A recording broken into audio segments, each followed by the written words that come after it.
मंगलम भगवान वीरो मंगलम गौतमगणी मंगलम कुंदकुंडार्यो जैन धर्मस्तु मंगलम सर्वमंगलमांगल्यं सर्वकल्याणकारकं प्रधानं सर्वधर्माणां जैनं जयतु शासनं जैनं जयतु शासनं सर्वव्यापैकचिद्रूप स्वरूपाय परात्मने स्वोपलब्धिप्रसिद्धाय ज्ञानानन्दात्मने नमः। आत्मरूपयनुपम यद्भूतं याहि लखे भवसिन्धुतरो आत्मरूप। प्रवचन सार सुपरिणाम अधिकार गाथा 89 चलेगी। एक सप्ताह के बाद पुनः इस अधिकार के अंतिम चरण में हम जहाँ पहुँचे हैं वहाँ से चर्चा प्रारंभ करते हैं। निर्वाण महोत्सव वीर प्रभु का मोक्ष कल्याणक महोत्सव हम सब ने अपने अपने स्थानों में मनाया। इसमें मूल बात ये रही कि वीर प्रभु ने जो सिंह की पर्याय में आराधना प्रारंभ की थी, इसके बाद कई जन्म आराधना करते हुए इस मनुष्य भव में वह आराधना समाप्त हुई। यानी आराधना का फल निर्वाण को प्राप्त हुए। मुझे इसमें इतना ही कहना है कि निर्वाण महोत्सव में इन्होंने प्रेरणा दी कि देह से भिन्न में भगवान आत्मा हूँ, ऐसी दृष्टि तो उन्होंने सिंह की पर्याय में ही कर ली थी। इसके बाद भगवान आत्मा का आश्रय बढ़ाते हुए, देह की आसक्ति घटाते हुए अथवा देह की आसक्ति छोड़ते हुए उन्होंने इस भव में मुनि दीक्षा लेकर देह का संपूर्ण संबंध छोड़ते हुए अशरीरी हो गए। यानी एक प्रकार से इन्होंने देह सदा, आत्मा सदा देह से भिन्न है, ये बात प्रमाण करके बता दी, ऐसा समझ लो। और हमें ये प्रेरणा दे गए कि आप इस निर्वाण पथ पे आप पहला कदम तो कम से कम इस भाव में रखना है। यानी वेद ज्ञान के बल से आत्मदर्शन करते हुए हमें सबसे पहला चरण मुक्ति के मार्ग में रखना चाहिए। और किसी ने पहला चरण रख भी दिया हो तो आगे बढ़ना चाहिए, वितरागता का विकास करना चाहिए। ये सारी गाथाएं, ये सारा उपदेश स्वपर के भेद विज्ञान के लिए है। अब गाथा भी वही चल रही है सब। आज उसके अंतर्गत 89 गाथा हम प्रारंभ करते हैं। निर्वाण महोत्सव के प्रसंग को याद करा के हमने उस दीपावली में जो संकल्प किया हो, आत्मानुभूति का संकल्प किया हो, तो उसके लिए कौन सा पुरुषार्थ करना चाहिए, उसके बारे में ही ये 89 गाथा में कहा गया है। देखो, ये गाथा का जो मूल विषय है वो 86 गाथा से चला है। सुनना बराबर से, विषय को थोड़ा अनुसंधान करते हुए आगे बढ़ते हैं कि मोह के क्षय के लिए उपायांतर क्या है। ये भी प्रश्न इसलिए उठा कि 80 और 81 गाथा में मोह के क्षय का एक ही मात्र उपाय है। वहाँ उपाय बताया, जो जीव अरहंत को द्रव्यत्व, गुणत्व, पर्यायत्व, पर्याय रूप से, द्रव्य रूप से, गुण रूप से जानता है और फिर अपने आत्मा को जानता है, वह मोह के क्षय को प्राप्त होता है। पूरी वहाँ विधि बताई, किस प्रकार से आत्मा को जानना और किस प्रकार से भगवान ने आत्मा के द्रव्यत्व, गुणत्व, पर्यायत्व के स्वरूप को कहा है। इसके अलावा और कोई उपाय नहीं है। और 86वीं गाथा में आचार्य देव ने इस बात को रखा कि वो जो मोह के क्षय का जो उपाय है, तो उस उपाय के बारे में गाइडेंस कहाँ से मिलेगा, वो उपाय के लिए हम क्या उपाय करें। तो 86वीं गाथा में कहा कि स्वाध्याय करना चाहिए, यानी आगम ही एक पंचम काल में हमारे लिए शरण है, जिसके माध्यम से वो मोक्ष की जो विधि बताई थी, उस विधि को कैसे, किस प्रकार से हम सीखें, किसके आधार से सीखें, वो बात यहाँ 86वीं गाथा में कही। तो 86वीं गाथा में इतना ही कहा कि स्वाध्याय करना चाहिए। 87 गाथा में ये बात खड़ी हुई कि क्या स्वाध्याय करना चाहिए। तो इन्होंने उस स्वाध्याय की विषय वस्तु बता दी। देखो, 87 गाथा की उत्थानिका ही पढ़ लेते हैं। देखो कि जिनेंद्र भगवान की शब्द भ्रम में, यानी उनकी वाणी में जो अर्थों की व्यवस्था, पदार्थों की जो स्थिति, पदार्थों की जो व्यवस्था आई है, उस पर विचार करना चाहिए। जिनेंद्र कथित जो वस्तु व्यवस्था है, जिनेंद्र कथित जो पदार्थों का स्वरूप है, वो हमें पढ़ना चाहिए, उसके बारे में हमें विचार करना चाहिए। तो 88 गाथा में और एक बात कही कि भगवान की उपदेश की अगर प्राप्ति हो गई हो, अथवा भगवान ने जो उपदेश कहा वो आपने सुना हो, पढ़ा हो, पढ़ते हो, तो ऐसा पढ़ने पर भी अगर जो वो पुरुषार्थ नहीं करता, अगर वो प्रयोग में नहीं लेता, तो कार्य नहीं होगा। यानी 88 गाथा पे बहुत विस्तार से चर्चा मैंने यहाँ की थी कि अगर इसको बंद कर देना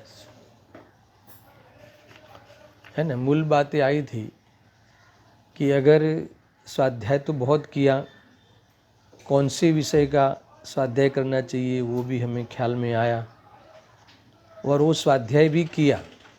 सुनो यहाँ देखो, मगर वह प्रयोग में नहीं लिया, वो अभ्यास में नहीं लिया, अगर वो हमने उसका अनुसरण नहीं किया, तो सब स्वाध्याय व्यर्थ है। स्वाध्याय तो शिक्षा मात्र है, और उस स्वाध्याय के माध्यम से तत्व का निर्णय करना। सुनो, बैठ जाओ, सुनो। स्वाध्याय के माध्यम से तत्व का निर्णय करना, तत्व के निर्णय का किया हुआ हो तो उसे दृढ़ करना, ख्याल में आया। और इस प्रकार से सामायिक के काल में, सामायिक में उस विधि से शुद्धोपयोग को प्राप्त करते हुए प्रतीति को सम्यक करना, तब जाके वास्तव में हमें स्वाध्याय किया कहलाएगा। मात्र सुनकर समझकर संतुष्ट हो जाना वो सही नहीं है, वो तो मिथ्यात्व हो जाएगा। यानी इतनी बात वहाँ कहीं की प्रयोग में लेना चाहिए, पुरुषार्थ करना चाहिए। अब 89 गाथा हम प्रारंभ करते हैं। 89 गाथा में ये बात आई कि जब 88 गाथा में आपने प्रेरणा दी कि प्रभु का उपदेश सुनकर पुरुषार्थ करना चाहिए, आत्मा की रुचि जागृत करनी चाहिए, रुचि का जोर पैदा करना चाहिए, ये सारी बातें वहाँ मैंने लिया था पूर्व के प्रवचन में। परंतु वह पुरुषार्थ क्या है कि जिससे हमें रुचि जागृत हो, वह बताओ। ये बात आई ना। देखो उत्थानिका पढ़ते हैं, उसमें उत्थानिका में आचार्य देव ने वह पुरुषार्थ में क्या करना चाहिए वो उत्थानिका में ही इशारा कर दिया है। गाथा से पढ़ेंगे, टीका में भी विचार करेंगे और इसके बारे में और मौलिक चिंतन करेंगे। गुरुदेव जी का प्रवचन भी पढ़ेंगे, क्योंकि यहाँ मूल विषय है। जो वीर प्रभु ने निर्वाण के लिए जो किया, निर्वाण का फल कौन से पुरुषार्थ से आया, वो पुरुषार्थ यहाँ हूबहू उन्होंने वो पुरुषार्थ यहाँ बताया है। देखो यहाँ कहते हैं कि अब स्वपर के विवेक की भेद ज्ञान की सिद्धि से ही मोह का क्षय होता है। सुनना, बता ही दिया क्या करना चाहिए, है ना। पुरुषार्थ में क्या करना चाहिए, स्वाध्याय करके क्या करना चाहिए, तो स्वपर का भेद विज्ञान है ना। भेद विज्ञान ही आराधना है, भेद विज्ञान ही पुरुषार्थ है। भेद विज्ञान से ही हमें अभेद आत्मा की मुलाकात होती है। भेद विज्ञान से ही हमारा ये मिली जुली अवस्थाओं में अपना स्वरूप का दर्शन होता है। भेद विज्ञान से ही ये अनेक संयोगों के बीच में जो भ्रम हो गया है, उस भ्रम को मिटाया जा सकता है ना। वो भेद विज्ञान का आधार आगम है ना। और फिर अभ्यास रूप भेद ज्ञान करते हुए आत्मा का आश्रय लिया जाता है, तो वह मोह पैदा नहीं होता। हमें इस प्रकार से सारी विधि समझनी है और स्वपर के भेद विज्ञान की पद्धति, स्वपर के भेद विज्ञान के लिए विधि यहाँ बताई है। और 90वीं गाथा में उपसंहार करते हुए उस विधि को आगम के द्वारा वह विधि को पुनः याद करके उस विषय को समेटा है। यानी ऐसा समझ लो कि पुरुषार्थ क्या करना चाहिए, है ना। उसके लिए 2 गाथाएं आचार्य देव ने लिखी है, 89 और 90। तो इसमें 89 में देखो, अब स्वपर के विवेक की भेद ज्ञान की सिद्धि से ही मोह का क्षय हो सकता है, इसीलिए स्वपर के विभाग की सिद्धि के लिए प्रयत्न करते हैं। आचार्य देव स्वयं अपने को इन्वॉल्व करते हुए कहते हैं, इसीलिए स्वपर की विभाग की सिद्धि के लिए हम प्रयत्न करते हैं। आगे की 88 गाथा के अंत में भी कहा था कि मोह का क्षय करने के लिए मैं पुरुषार्थ का आश्रय ग्रहण करता हूँ, कहा था ना। इसीलिए जब पुरुषार्थ करने के लिए कहा है श्री भगवंतों ने, तो मैं भी ये पुरुषार्थ को प्राप्त करता हूँ, पुरुषार्थ को प्राप्त होता हूँ, यानी पुरुषार्थ को ग्रहण करता हूँ। आचार्य देव स्वयं लिखते हैं, यानी जिनके पास जितना भी मोह हो, एक चौकड़ी वाला भले क्यों नहीं हो, अंशरूप, उसका भी अभाव करने के लिए पुरुषार्थ ही, शुद्धोपयोग ही, पदार्थों का निश्चय करते हुए स्वपर के भेद विज्ञान के आधार से, है ना, एक स्वरूप में एकाग्र होना, आत्मलीनता बढ़ाना और आत्मा में सदा का लीन हो जाना, यही एकमात्र उपाय है। तो ये सारी बातें आचार्य देव ने यहाँ पुरुषार्थ करने के लिए कहा है। और पुरुषार्थ जब हमें अपना जो स्थान है, विश्राम स्थान है, उसमें जब तक हम विश्राम नहीं करेंगे, उपयोग को वहाँ हम, है ना, उपयोग आश्रय जब तक उस स्थान का नहीं लेगा, तब तक वह विकल्पों में आकुलता को प्राप्त होगा ही होगा। तो इसीलिए स्वपर के भेद विज्ञान की बात यहाँ इन्होंने करी है। पहले पाठ करते हुए हम आगे बढ़ते हैं। देखो, जे ज्ञान रूप निज आत्मने, परने वडी निश्चय वड़े, द्रव्यत्व थी संबंध जाने, मोहनो क्षय ते करे। सिंपल बात है ना।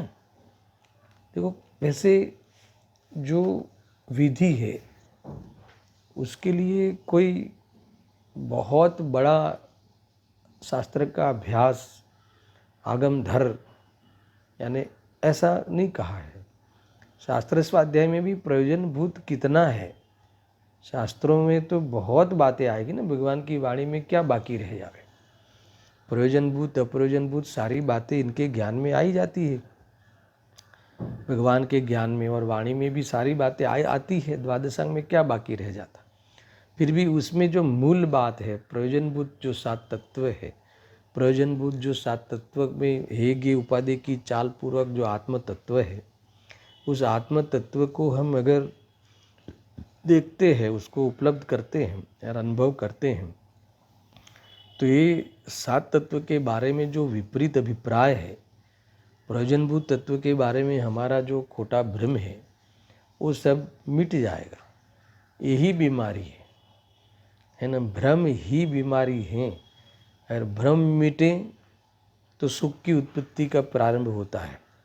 फिर जैसे जैसे स्थिरता बढ़ती है, सुख का बढ़ाव होता है, सुख की पूर्णता हुए बिना नहीं रहती। इसीलिए थोड़ा यहाँ इशारा किया है। अन्वयार्थ पढ़ते हैं। देखो, जो निश्चय से ज्ञानात्मक ऐसे अपने को सुनना बराबर से। मैंने थोड़ा सा गए प्रवचन में, अंतिम प्रवचन में, हफ्ते के पहला जो हफ्ता ब्रेक आया ना, उससे पहले मैंने ये गाथार्थ याद किया था। गाथार्थ को थोड़ा यहाँ हमने स्मरण में लिया था। आज पूरा विषय फिर से उठाया है हमने।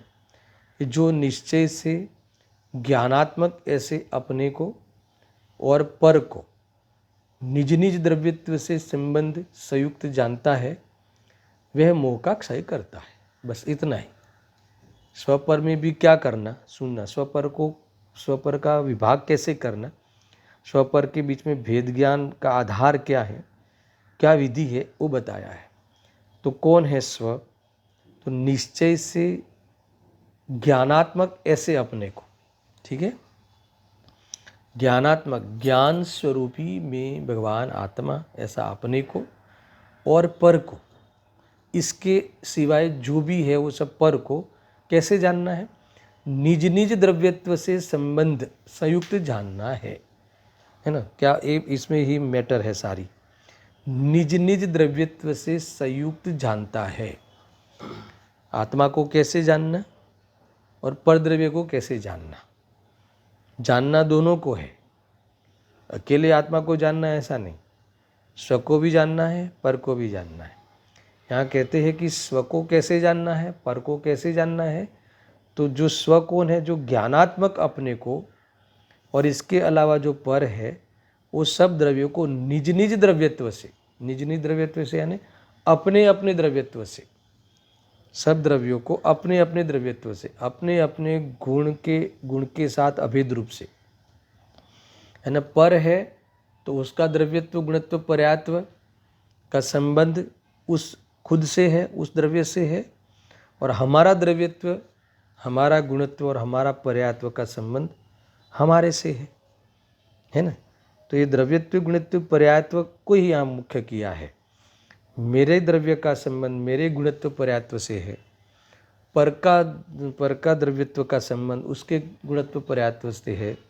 यानी इस प्रकार से दोनों के बारे में यथार्थ जो जानता है, उसको कभी भी अपनी पर्याय के लिए पर की पर्याय की अपेक्षा या पर की पर्याय के लिए अपनी अपेक्षा का भाव नहीं आता।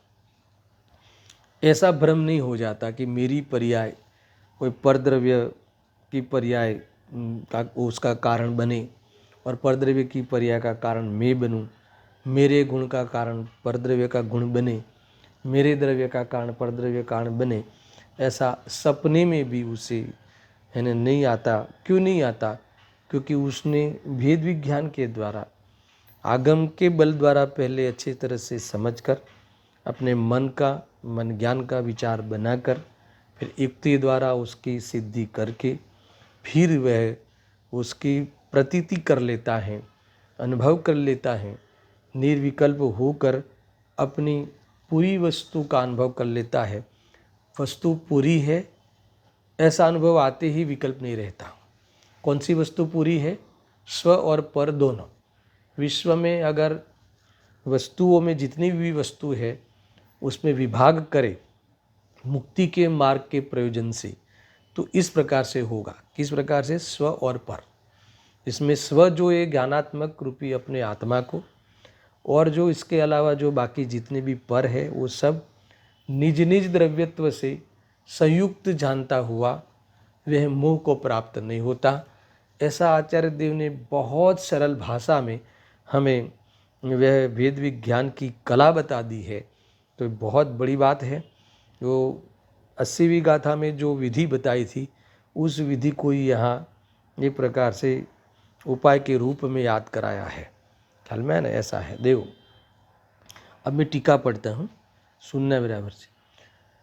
जो निश्चय से अपने स्वकीय, फिर से, जो निश्चय से अपने को स्वकीय यानी अपने चैतन्यात्मक द्रव्यत्व से संबंध संयुक्त और पर को परकीय दूसरे के यथोचित द्रव्यत्व से संबंध ही जानता है, वही जीव जिसने कि सम्यक्त रूप से स्वपर के विवेक को प्राप्त किया है, संपूर्ण मोह का क्षय वो ही करता है। इसलिए मैं स्वपर के विवेक के लिए प्रयत्नशील हूँ। कितना सिंपल और कितना सरल सुनना। भाषा बहुत सरल ली है इसमें। तो क्या कहा? जो निश्चय से अपने को यानी स्वकीय, अपने को स्वकीय यानी कौन है? अपना स्व कौन है? चैतन्य। चैतन्यात्मक द्रव्यत्व से संयुक्त अपने को चैतन्यात्मक, अपना चैतन्य, स्वकीय शब्द डाला ना, यानी चैतन्य तो और भी है। चैतन्य तो सब जीव, चैतन्य स्वरूप तो सब जीव है ना। पिता का, पुत्र का, भगवान का, जो भी जीव है वो सब चैतन्यात्मक है। और यहाँ कहा कि जो अपने को स्वकीय यानी अपने चैतन्यात्मक, अपने ज्ञान से, अपने दर्शन से, अपने गुणों से, अपने पर्याय से, है ना, अपने प्रणिमिन से, ऐसा एक यहाँ कह रहे, उससे जो संयुक्त है ना, उससे जो संयुक्त यानी उससे अभेद, उससे अगर संबंध अनुभव करता है, उससे संयुक्त, और पर को परकीय यानी दूसरे के यथोचित द्रव्यत्व से। यथोचित का बहुत बढ़िया अर्थ किया है, यानी यथोचित यानी जो हो वो। मान लो अगर चेतन हो तो उसका चेतन, अचेतन हो तो वो उसका अचेतन। ख्याल में आया ना? तो वो उस परकीय, उसके साथ उसका संबंध उस वस्तु का मानता है, अनुभव करता है। यानी कहीं भी किसी भी पदार्थ के किसी भी अंश पे अपना अधिकार नहीं जताता। समझ में आया ना? ये बहुत बड़ा मतलब उपदेश है। क्यों नहीं जताता?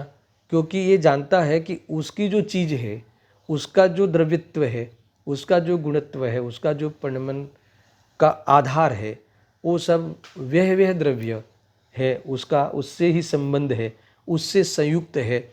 मेरे साथ, मेरे चतुष्टय के साथ उसका कोई संबंध नहीं है, अत्यंत भाव है। इसीलिए अगर जो जीव इस प्रकार से अनुभव करता है ना, सम्यक रूप से इस प्रकार से स्वपर विवेक को प्राप्त किया है, वही सम्यक दर्शन है। यहाँ लिखा है वही वास्तव में पुरुषार्थ है। वह जीव संपूर्ण मोह को क्षय करता है। इसीलिए स्वपर के विवेक के लिए प्रयत्नशील हूँ। आचार्य देव अंत में स्वयं कहते हैं ये देखो ये फर्स्ट पर्सन में, उत्तम पुरुष में, इसलिए मैं भी क्या कहते हैं, स्वपर के विवेक के लिए प्रयत्नशील हूँ। देखो ऐसा है ना, बहुत बड़ी बात है ये कि हमारा जितना भी प्रयत्न हमारा जितना भी पुरुषार्थ है, ये उल्टा है ना। आज तक, अभी तक उल्टा ही है ना। हम पर की पर्याय के लिए प्रयत्नशील रहते हैं।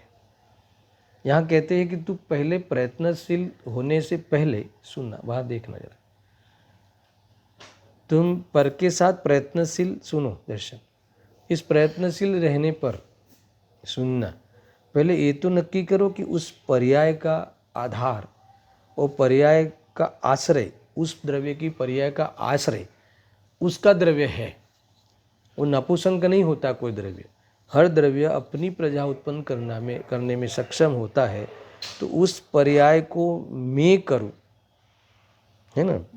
देखो 24 घंटे दूसरे पदार्थ की पर्याय का कर्ता बनना, उसका कर्ता बनते हुए स्वामी बनना, उसमें अधिकार रखना, ऐसा भ्रम रखते हुए हमने सुकून को प्राप्त नहीं किया, है ना।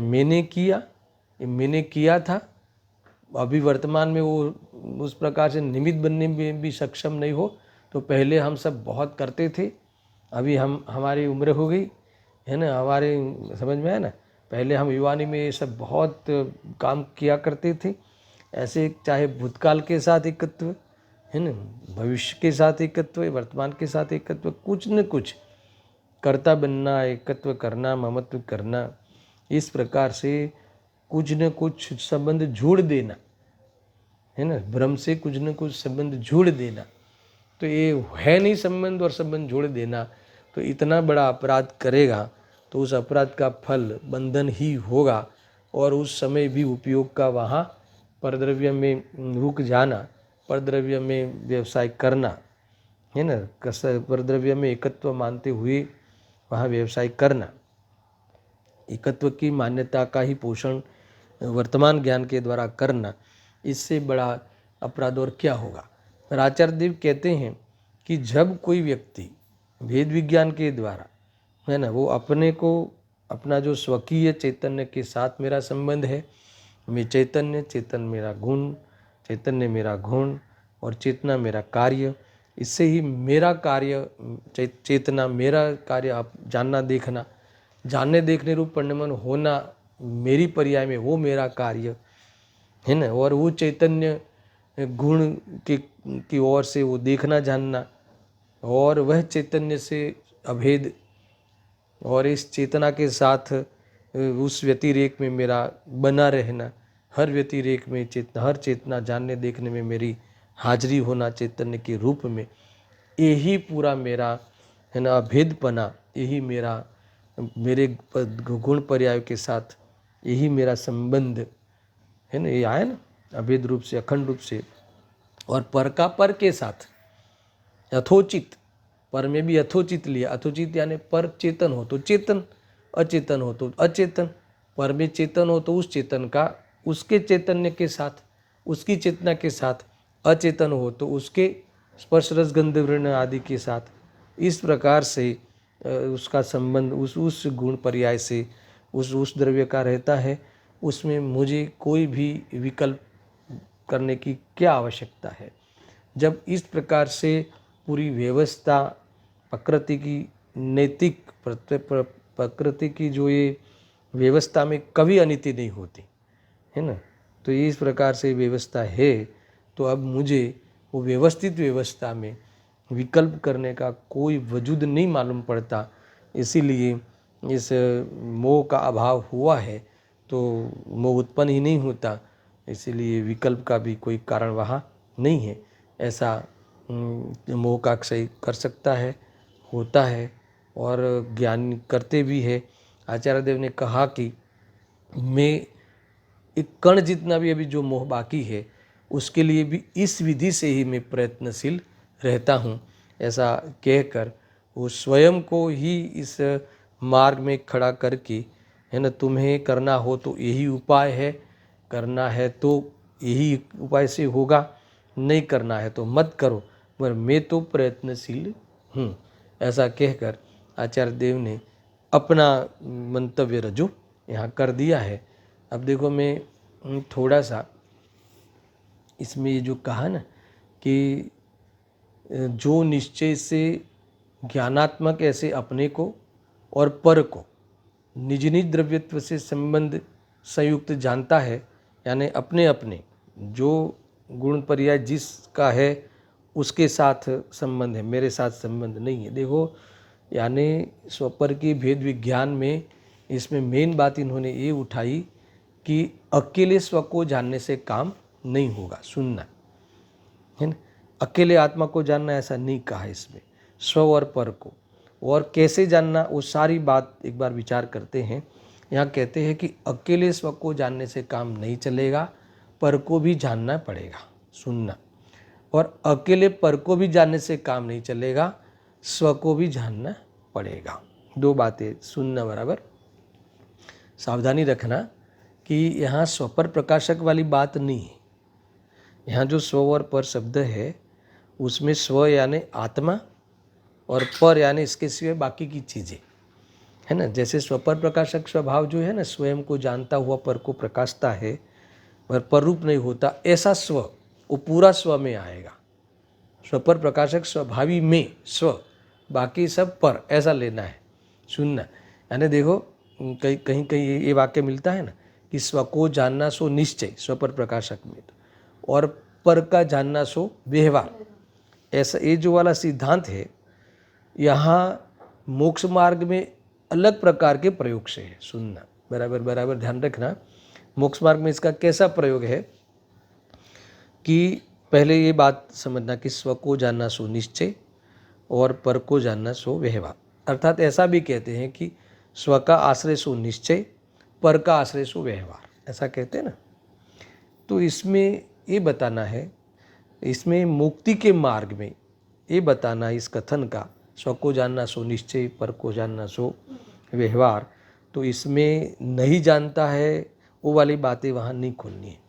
और स्वपर प्रकाशक का आधार लेकर जब एक इस प्रकार का कथन करते हैं तो इसमें ये कहना चाहते हैं कि तूने पर को जानना व्यवहार क्यों कहा, क्योंकि पर के ओर से लक्ष्य हटाने के लिए, यानी तूने अनादि से पर को ही जानने में उपयोग लगाया है, स्व को जानने में उपयोग लगाया ही नहीं। अब मुक्ति के मार्ग में ऐसा लेना है इस कथन को, है ना। और जो डेफिनेशन जो स्वपर प्रकाशक वाली बात लेते हैं तो स्व को जानता हुआ पर को प्रकाशे और पर रूप नहीं होवे, ऐसा स्वपर प्रकाशक, ऐसा स्व, ये तो यही स्व आएगा, बाकी सब पर।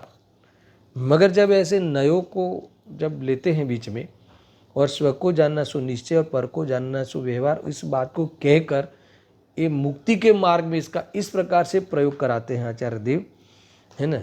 ये कहते हैं कि ऐसा है कि तूने अनादि से ये पर को जानने का व्यवहार कह के में बताते हैं कि तूने पर को ही जानने में, पर को ही डिटेलिंग करने में, पर का ही लक्ष्य करके पर के ही बारे में जानकारी लेने के लिए अनादि से जीवन लगाया। बट तूने स्व के बारे में तो कभी सोचा नहीं। यद्यपि मैं तो अध्यात्म के अंतर्गत ये भी कहता हूँ कि इस जीव ने पर को भी कहाँ जाना है, पर को स्वरूप से जाना है, पर को स्व मान के जानता है। तो इसीलिए उसके पर संबंधी और स्व संबंधी जो भी जानकारी लेता है वो गलती हो जाएगी ना एक प्रकार से। बस मुझे इतना कहना है इसमें कि पर को तो इसने इतना जाना, इतना जानता है कि बस उसी में ही ज्ञान को बर्बाद कर दिया। मगर मैं कौन हूँ, मेरा स्वरूप क्या है ना, ये जानता है वो कौन है।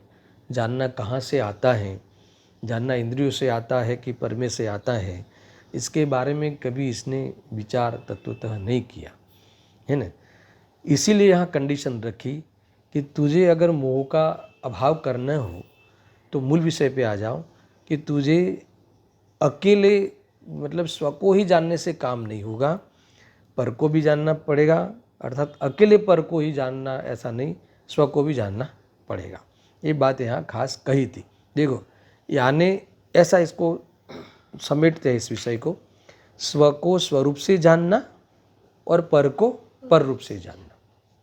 इतना ख्याल में आया दर्शन।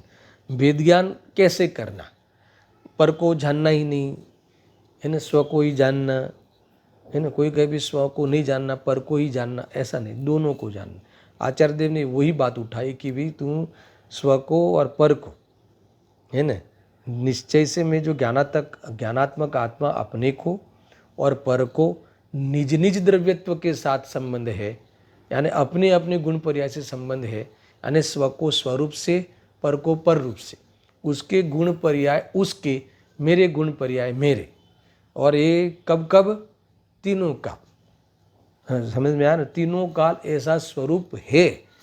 भले तुम्हें इसको आज तक स्वीकार नहीं करके तुमने दूसरे की सत्ता में हस्तक्षेप करने का है ना बहुत ही प्रयास किया, हस्तक्षेप करने का अभिप्राय रखा, और ऐसा अभिप्राय रखते हुए तुमने अपने उसका लक्ष्य करके बहुत कसाई पैदा की, और उस कसायों को पूर्ति करने के लिए, उस कसाय में होने वाली डिमांडों को पूरी करने के लिए तूने बहुत पाप किए, 5 पाप निसंग रूप से किए, और कभी भी तूने शांति मिलाने के लिए सफल नहीं हुआ।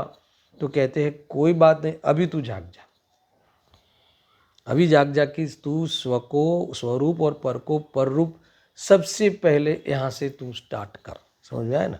यहाँ कहते हैं कि यानी स्व को स्वरूप और पर को पर रूप से जानना पड़ेगा। देखो गड़बड़ जानने से नहीं होती, ध्यान रखना, परंतु पर को निजरूप मानने से होती है, निजरूप जानने से होती है, यही यहाँ गड़बड़ होती है। देखो वो तो जानना ही गलत हुआ ना, गड़बड़ कहाँ होता है दर्शन, पर को निजरूप जानो। पर को निजरूप जानना इसका अर्थ क्या, उसके साथ कुछ न कुछ संबंध, आधार आदि कर्ता कर्म, हाँ बस कुछ न कुछ, ये ऐसा ही है, इससे और वो होता नहीं ना। तुम कल्पना करते रहो, अनादि से जहाँ जो प्राप्त पर्याय, जो पर्याय मिली संयोग में जो कुछ मिला उसमें बस इसको भ्रम करना आता है, उसके साथ कुछ न कुछ संबंध का नाम दे दिया, चाचा मामा जो आदि, और फिर वो उसके साथ अपेक्षाएं रखते गया। और यहाँ तो कहा था ना उस गाथा में 87 में, पूरे विश्व में द्रव्य गुण पर्याय के अलावा कुछ नहीं है। मामा नाम का कोई द्रव्य, काका नाम का कोई द्रव्य, पिता नाम का कोई द्रव्य है ही नहीं। समझ में आया ना। अगर उस पिता नाम भी दे दिया हो उस पदार्थ का, उस वस्तु का, तो अगर उस वस्तु की तह में जाके देखते हैं तो द्रव्य गुण पर्याय के अलावा और वहाँ कुछ नहीं है। उस व्यक्ति, अगर किसी जीव को, किसी व्यक्ति को हमने पिता नाम दे दिया, उस पद से हमने उसको बुलाया, उस पद से हमें पहचान की, उस शब्द से हमने पहचान की, मगर जाके तो देखो कि वो पिता है तो वो है कौन। तो वो पिता नाम का पदार्थ है, वो एक द्रव्य है, ख्याल में आया ना, और अपने खुद के गुण पर्याय के साथ अभिन्न है। तो फिर मैं कुछ संबंध करके, कुछ नाम दे के फिर अपेक्षा रखूं, और हर श्वासे श्वास, हर श्वास में फिर दुखी होऊं, आया ख्याल में। यही है, देखो कितना ज़बरदस्त बात आए, यही तो फंसते हैं हम लोग। यानी किसी संयोग में क्या कोई जीव आया नहीं, और उसमें तुमने बेटे की कल्पना कर दी, बेटा नाम दे दिया। अब वो बेटा कौन है, यहाँ आचार्य देव ने क्या कहा था, उसकी तह में जाके देखो, और बेटा नाम की जो वस्तु है वह एक द्रव्य है ना। अगर जीव है तो जीव देव द्रव्य है, चेतन द्रव्य है, और उसके गुण पर्याय उसके साथ अभेद है, उससे संबंध है। जब उसके गुण उसके पास और उसका कार्य उससे अभिन्न, उसके आश्रय से हो रहा है, तो फिर वो मेरे लिए कार्य करे, है ना, अर्थात मुझे उसका कार्य करना चाहिए।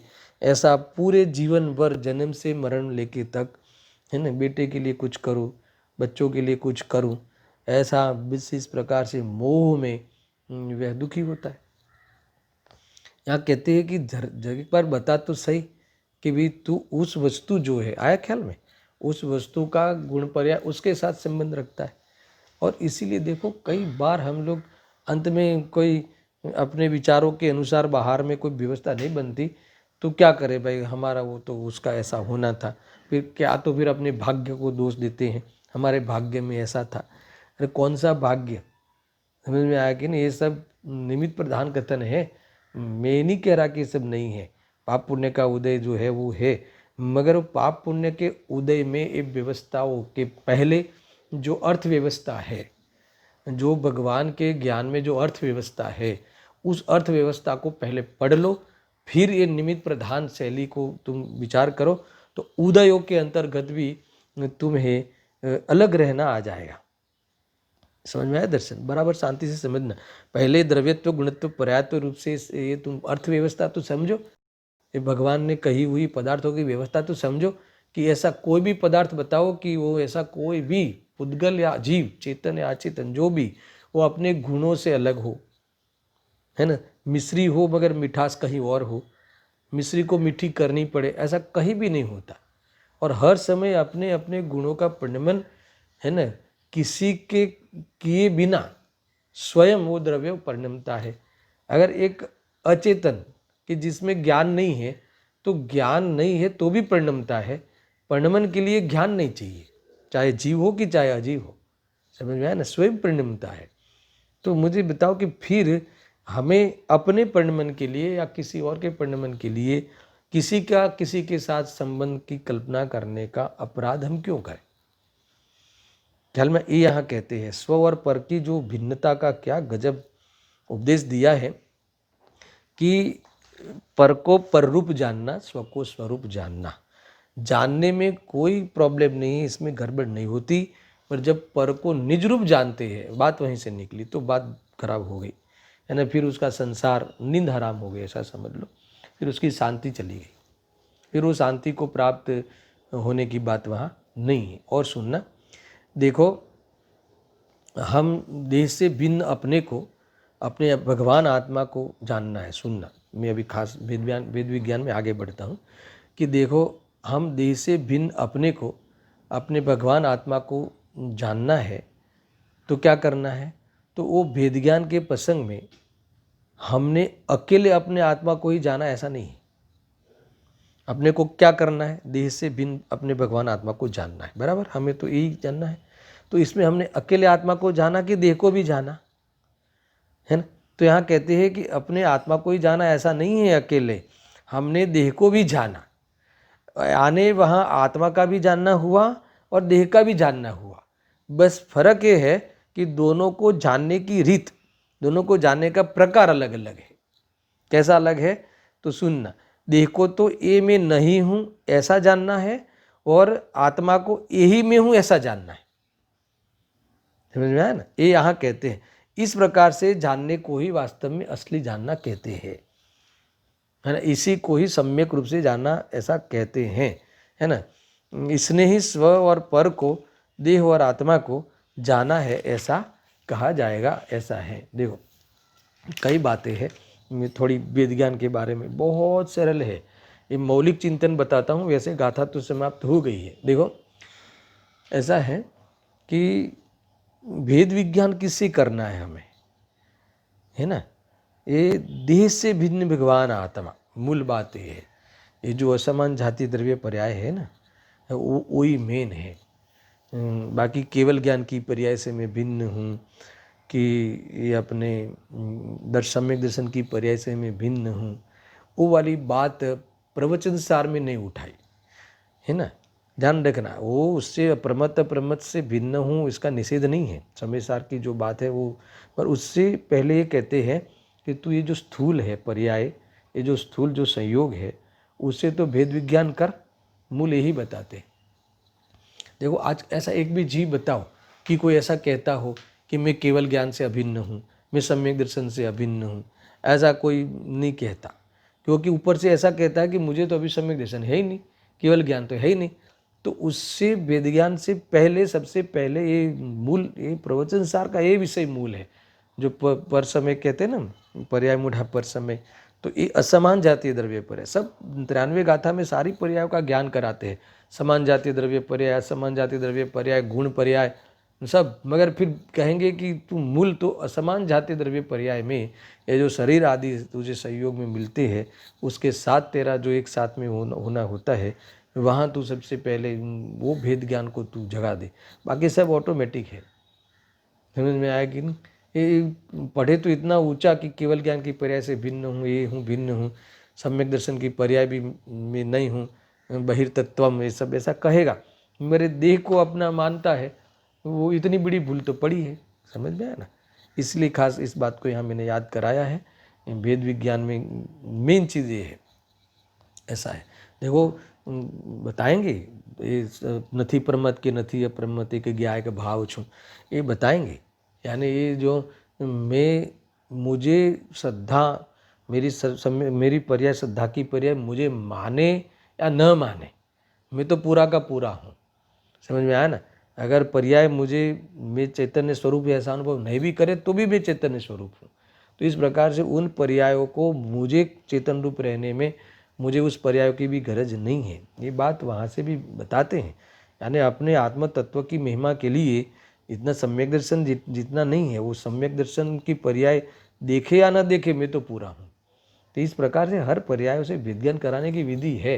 मगर ये जीवनी, ये पहले यार शरीर क्या, शरीर से जो अपने ही ऐसा लिखा मोक्षमार्ग प्रकाशक में, तो चलो शरीर तो जन्म से मरण तक साथ रहता है, मगर कई चीज़ें इस भव में मिलती है, इसी भव में अपने सामने चली जाती है, तो भी उससे अभेद अनुभूति करता है ना? इतना इतना मतलब स्थूल भूल रहती है, तो पहले उस भूल को निपटना चाहिए। तो इसके लिए यहाँ मूल बात यहाँ कही है। देखो ये बात यहाँ कहाँ से आई कि देह और आत्मा को भिन्न जानने की बात आई। तो उसमें अकेले आत्मा को जानना है ऐसा नहीं, किसको किसको जानना है, इसमें देह का भी जानना होता है। बात इतनी है कि दोनों को जानने की रीत अलग है। कौन सी है? देह को तो ये मैं नहीं हूँ ऐसा जानना है, और आत्मा को ये ही मैं हूँ ऐसा जानना है। जानने में इतना फर्क है। समझ में आया कि नहीं? ऐसा जाना वही सच्चा जाना, ये बात यहाँ आचार्य देव कहते हैं। देखो पर के बारे में सुनना बराबर, मुक्ति के मार्ग के लिए डिटेल में जानने का प्रयोजन नहीं है। पर के बारे में बस इतना ही जानना है, जरूरी है कि ये मैं नहीं हूँ, उसका नाम पर को जाना है ना। कोई डिटेलिंग करने की जरूरत नहीं है। एक उदाहरण लेके मैं समाप्त करता हूँ। मैं कल और इसको खुलासा करूँगा, गुरुदेव जी का प्रवचन भी पढ़ूंगा।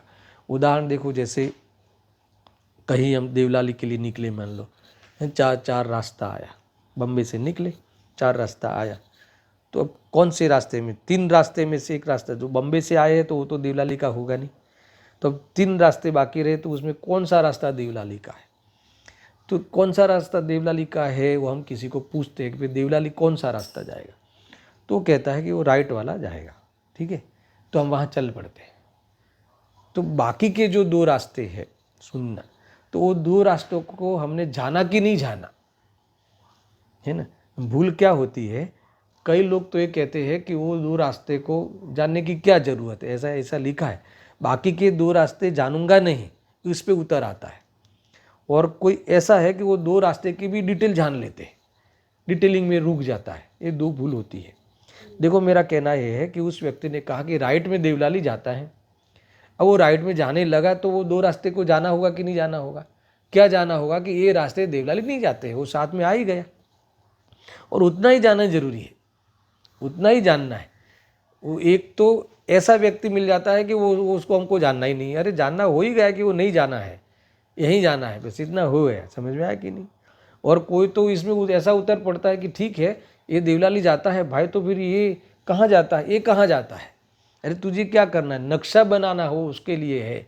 तुम्हारा जो प्रयोजन है कि देवलाली जाना है, उसके लिए ही जानना जरूरी नहीं है। ज़्यादा से ज़्यादा जानना हो तो देवलाली जाना है, उस रास्ते के बारे में और तुम जानकारी ले सकते हो, है ना। कितना दूर है ना, बीच में कोई विश्राम स्थान आता है कि नहीं आता है, जो भी जानकारी लेना है, वो रास्ता कैसा है, खराब है कि अच्छा है, कि वो रात्रि में कोई जोखम है कि नहीं, उस रास्ते में जानो। बाकी के रास्ते के लिए क्या जानना है? तो ऐसे ही जिस रास्ते में चलना है उस रास्ते के लिए जाना जाता है। तो ये स्वपर को जानने की बात यहाँ आई है। देखो ऐसा है कि थोड़ी सी बात करके मैं समाप्त करता हूँ, और भी काफ़ी मौलिक चिंतन हमें करना है कि इसमें 7 तत्वों को जानना आ ही जाता है ना। देखो कोई कहे कि अकेले आत्मा को जानना, तो अकेले आत्मा को जानना माने क्या? तुम मैं ही आत्मा हूँ, तुम आत्मा हो तो आत्मा को क्यों जानना है? क्योंकि अनादि से मैंने पर को आत्मा माना, तो पर को जाना ना तुमने, पर मैं नहीं हूँ, स्व मैं हूँ।